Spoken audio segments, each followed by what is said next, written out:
안녕하십니까, 문틀란TV입니다. 검찰 수사심의위가 이성윤 사건을 총장 후보 추천위 개최 뒤에 심의하기로 했습니다.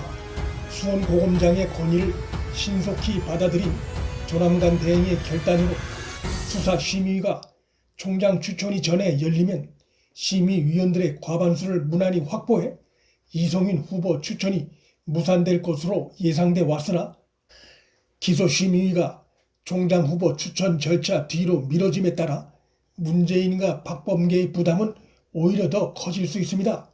먼저 열린 검찰 기소심의위에서 이성윤 기소 결론을 낼 경우 문재인과 박범계는 그 결론을 핑계로 총장 후보에서 이성윤을 탈락시키고 다른 친여 성향 인물을 총장으로 내세우거나 혹은 문정권 청와대의 피고인 신분으로 현재 업무를 보고 있는 뻔뻔한 자들이 현재도 있는 관계로 기소가 곧 유죄가 아니라는 강팍한 논리를 내세우며 이성윤 임명을 밀어붙이면 되는데, 검찰 기소심의위가 총장 후보 추천보다 늦어짐에 따라 문재인과 박범계는 기소심의 결과를 지켜봐야 하는 상황에 몰렸습니다. 자기들 정권이 만든 수사심의 절차를 무시하고 또 이성윤이 요구한 그 절차를 무시하고 박범계가 이성윤을 단수 추천한다거나 문재인이 이성윤 임명을 수사심의에 앞서 밀어붙이기 어렵게 됐습니다. 워낙 뻔뻔한 정권이니까 심의가 열리기도 전에 임명을 강행할 가능성이 전혀 없는 것은 아닙니다. 그렇게 될 경우 쫓기고 있는 정권의 다급함만 국민 앞에 드러낼 뿐입니다. 결국 심의 결론을 지켜본 뒤에 현 정권이 후임 총장 임명을 강행할 가능성이 높아진 상황입니다. 양창수 검찰 수사심의위원장은 무리하지 않고 원칙대로 하겠다는 입장을 밝힌 것으로 전해졌습니다.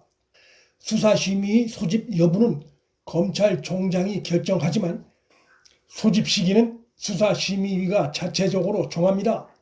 수사심의위가 열리려면 회의 일정을 잡은 뒤 법조계와 학계, 언론계, 시민단체 등 각계 전문가 150에서 250명 중에 무작위로 15명을 추첨해 현안 위원을 먼저 정하고 이들의 참석 여부를 확인해야 하는데 27일 현재까지도 관련 사전 준비 작업을 채 끝내지 못한 것으로 알려졌습니다. 원칙대로 하겠다는 수사심의위원장의 입장이 결코 문정권이나 이성윤의 유리한 흐름이 아닙니다.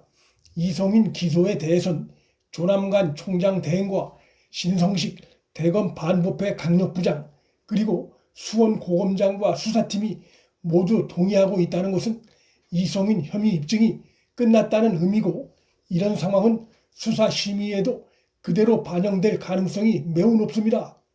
양창수 심의위원장은 법무부의 총장 후보 추천이 결론과 상관없이 수심의 절차를 법대로 원칙대로 진행해 나가겠다는 뜻인 것으로 전해졌습니다.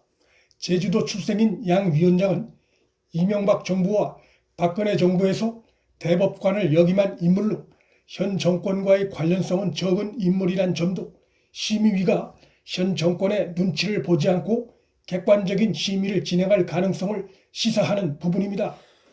이성윤이 받고 있는 혐의는 복잡한 사안은 아니고 수사팀이 수개월에 걸친 조사 끝에 결론을 낸 만큼 회의 진행이 성급하게 전개되지 않는다면 이성윤의 혐의를 파악하는 데 큰 어려움은 없을 것으로 예상됩니다.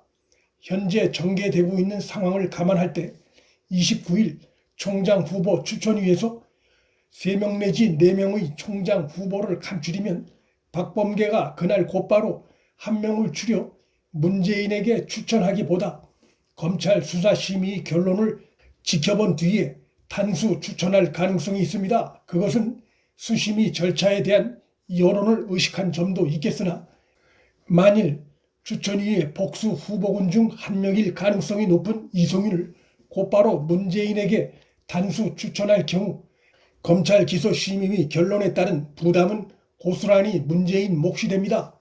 따라서 박범계가 그러한 상황을 막기 위해 검찰 심의위 결론이 나올 때까지 문재인에게 총장 후보 단수 추천 절차를 미룰 가능성이 있습니다.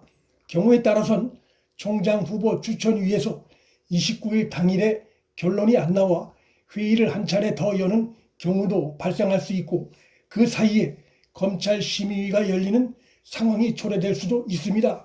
그럴 경우에도 정권의 이성인 신속한 임명 강행은 제동이 걸린다고 봐야 합니다.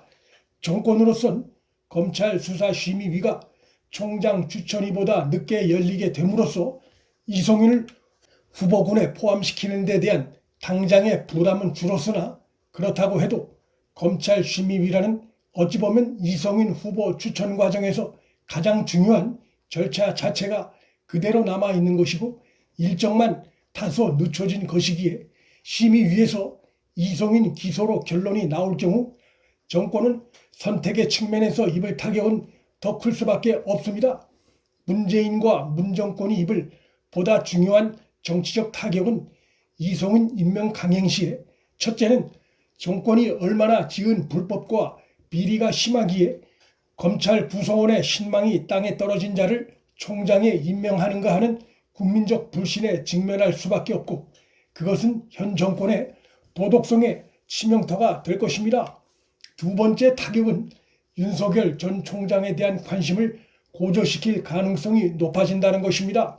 현 정권의 대표적 충성파, 정권의 불법과 비리 수사를 막는 1등 공신이란 비판을 받은 자, 그래서 검찰 후배들로부터도 물러나라는 압박까지 받고 있는 자를 총장에 임명 강행함으로써 법과 원칙대로 권력의 불법과 비리를 수사하다 사실상 탄압받고 물러난 윤석열 전 총장의 소신 행동과 비교가 이루어질 수밖에 없습니다. 이것은 현재 대선 후보 지지도에서 여야 후보 통틀어 1위를 달리고 있는 윤석열 전 총장의 지지도를 더 끌어올리는 작용을 할 수 있어 정권으로선 끔찍한 일이 됩니다. 따라서 이성윤 임명 강행은 윤석열 전 총장에 대한 문재인과 현 정권의 트라우마를 확실히 드러내는 자충수가 되고, 현 정권의 가장 강력한 정적으로서의 윤 전 총장의 입지를 더 강화시킬 수 있습니다. 아울러 국민과 야당으로부터 대법원장 김명수와 검찰총장 이성윤 불인정운동, 퇴출운동이 불이 붙을 수 있고, 그것은 차기 대선 때까지 현 정권을 옥죄는 중대 요인이 될 가능성이 높습니다. 문틀란TV 여기서 마칩니다. 구독과 좋아요, 알림 설정은 방송 제작에 큰 힘이 됩니다. 시청해 주셔서 감사합니다.